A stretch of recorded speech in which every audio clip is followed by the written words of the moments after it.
The profile of SMSF trustees is ever evolving, requiring advisors in the market to pay close attention to their needs. Marcus Evans joins me today to go through the key findings from the 2017 CommBank SMSF Report released by the Commonwealth Bank of Australia and the SMSF Association. Welcome, Marcus. Yeah, thanks, Christine. This year's report saw the self-directed portion of the market added as a recognised category. Can you briefly tell us about the four distinct profiles of SMSF trustees? Yeah, sure. So we found traditionally there's been kind of three profiles, and we found that four suited profiling better. So the first is outsourcers. They're a small but growing segment. They're characterised by the do it for me.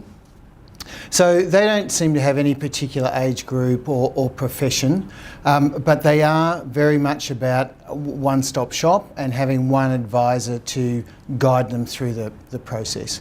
And they're happy to pay for that service. The second is the coach seekers.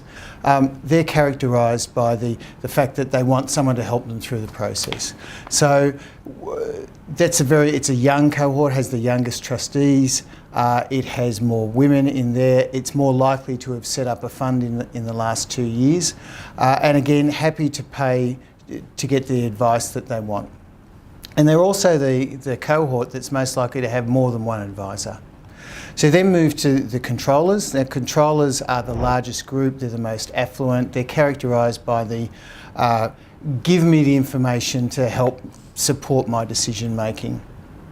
They're most likely to use an accountant for their advice, and they're quite, in terms of the age group, they're early adopters, and they have got the most trustees in the 6 to 10 year group. And finally, that brings us to the self-directed, about 30% of the market, characterised by I'll do it myself.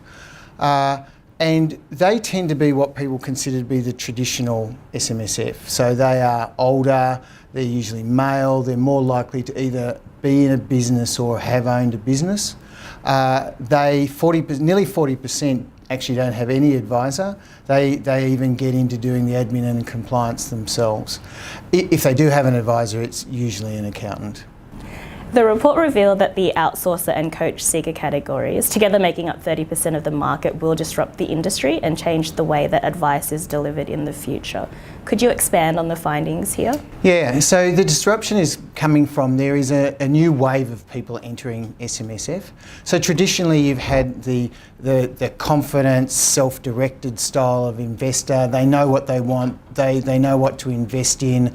They might use accountants to provide some technical advice around tax and compliance, etc. But the newer SMSFs, as we've said before, they're a wider range of professions, wider age groups, a lot of younger people who want more support. So that you'll find that the outsourcer will be disrupting by driving the requirement for that one-stop shop. So having everything either in one place or one person to organise it for them. The coach seeker is going to be much more inclined to want a wide variety of support across a wider range of SMSF topics. They will want pieces of advice, not necessarily always holistic advice, and they want to be able to tie that in perhaps across multiple advisors. The other thing that will disrupt will be technology, like a lot of industries, but this cohort will drive that. Again, it's more open to technology, and so we're seeing that in the sense that a lot of this group opened up their SMSF online through one of the online providers rather than their accountant. So as we've seen, technology is driving the cost and complexity of cost of running a fund down. It's becoming easier, less complex to do so. So when all of those things come together, that's where you'll see the disruption. Okay, and taking those points into consideration, are there specific unmet advice needs here? Yes, so there's two things that are driving that unmet advice needs. One is the fact that the coach seekers just want more advice about more things. So they're looking for a wider range of support, and that's the cohort that has the most unmet needs. But across the board, all of the types have a peak in where they're looking for advice and it is unmet, and that is around the point of approaching retirement. So retirement strategies, estate planning strategies, pension strategies, it is quite a significant unmet need. And it's unmet because, one, we live in an age of information overload. So there's plenty of information, but often it's hard to digest, it's hard to find the right information, it often is conflicting.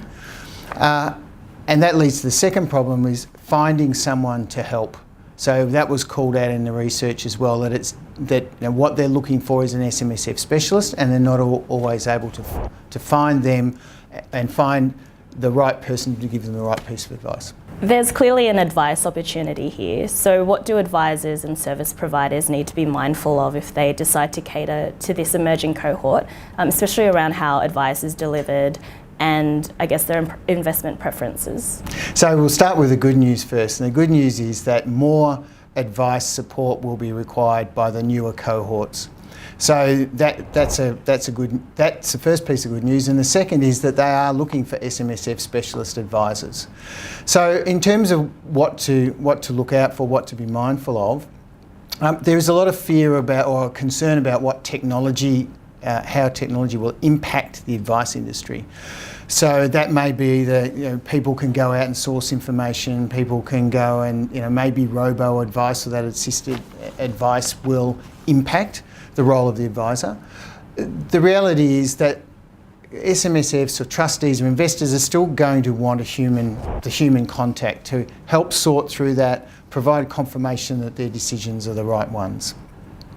So the other thing, I guess, one of the other key pieces is all of the research is calling out this flexibility. So it's holistic advice versus limited advice and the range of advice that SMSFs want. So it's a balance. It's going to be difficult, but that's what they want. They want to be able to pick and choose pieces and then maybe roll that up into holistic advice, or maybe come and get some limited advice attached to what they've already had before.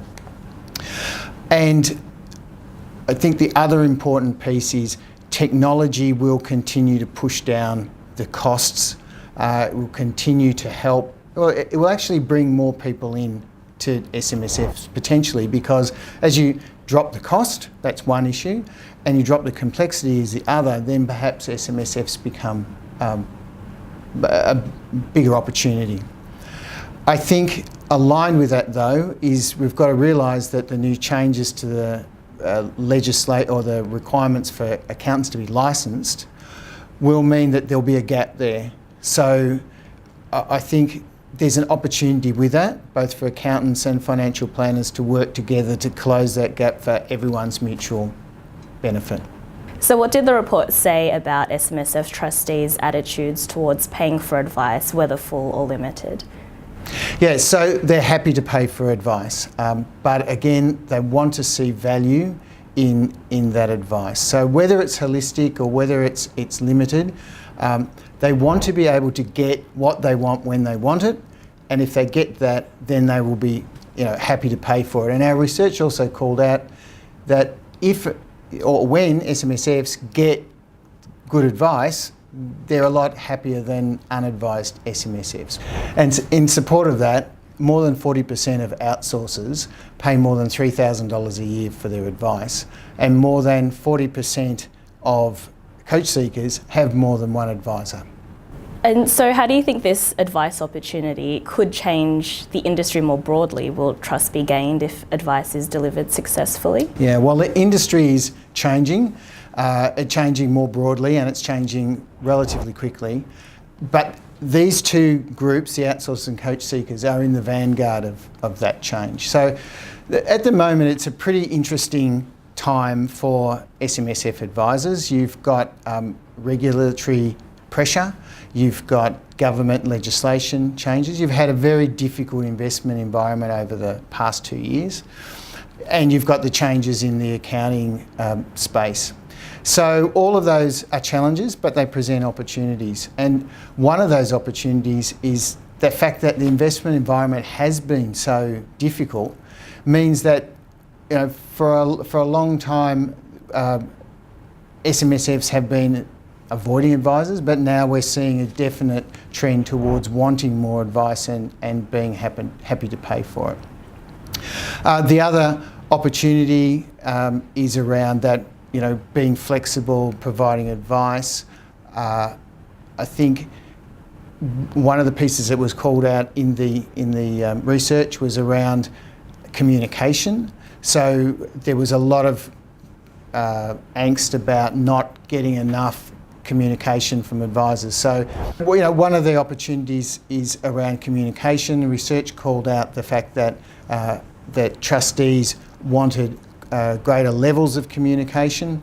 So the opportunity there is for advisors to be the filter, to provide jargon-free, concise information to help SMSFs through that journey.